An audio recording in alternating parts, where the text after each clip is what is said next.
दरम्यान एक आणखीन मोठी बातमी समोर येते। भाजपकडून अखेर शपथविधी सोहळ्यासाठी फोन जायला सुरुवात झालेली आहे। भाजप आमदारांना फोन जाण्यास आता सुरुवात झाली असल्याचं कळतंय। पंकजा मुंडे यांचं देखील नाव समोर येतंय। पंकजा मुंडे यांना देखील निरोप देण्यात आलेला आहे। भाजपकडून फोन गेला असल्याचं कळतंय। त्यामुळे पंकजा मुंडे यांना नेमकं आता कोणतं मंत्रिपद मिळणार हे पाहणं महत्त्वाचं ठरणार आहे। पंकजा मुंडे यांना फोन गेलेला आहे। भाजप आमदारांना सध्या फोन जायला सुरुवात झाली असल्याचं पाहायला मिळतंय। आणि या संदर्भात अधिक माहिती देत आहेत आमचे प्रतिनिधी तुषार उपनवर आपल्यासोबत जोडले गेलेले आहेत। तुषार, भाजपकडून सध्या आमदारांना फोन जात आहेत, कुणाकुणाची नावं समोर येत आहेत? पंकजा मुंडेंचं नाव समोर आलंय। प्राजक्ता, आपण पाहिलं असेल तर पंकजा मुंडे यांचं नाव खूप महत्वाचं आहे। मराठवाड्यासाठी हे नाव खूप महत्वाचं आहे। ओबीसी चेहरा म्हणून हे नाव खूप महत्वाचं आहे।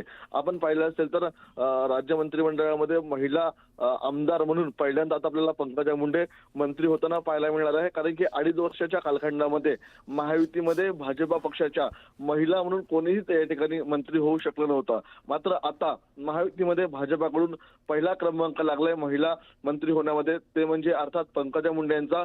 सध्या पंकजा मुंडे आपण जर पाहिलं असेल तर त्या वरच्या सभागृहामध्ये म्हणजेच विधान परिषदेवरती सदस्य आहेत। कारण की त्यांचा लोकसभा निवडणुकीमध्ये पराभव झाला होता, त्यानंतर त्या विधान परिषदेवरती आल्या आणि आता त्यांना मोठी संधी त्यांना मिळाल्याचं पाहायला मिळतंय।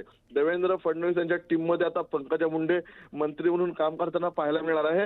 यापूर्वी जर आपण पाहिलं असेल तर 2014 ते 2019 या कालखंडामध्ये देवेंद्र फडणवीस यांच्या टीममध्ये पंकजा मुंडे यांनी ग्रामविकास मंत्री म्हणून सक्षमपणे काम पाहिल्याचं आपल्याला पाहायला मिळालं होतं। मात्र नंतर त्यांना 2019च्या विधानसभा निवडणुकीमध्ये पराभवाला सामोरं जावं लागलं। मात्र आता पुन्हा एकदा पंकजा मुंडेंचा जो राजकीय वनवास तो आता संपताना आपल्याला पाहायला मिळतोय। निश्चितच तुषार, धन्यवाद या सविस्तर माहितीसाठी।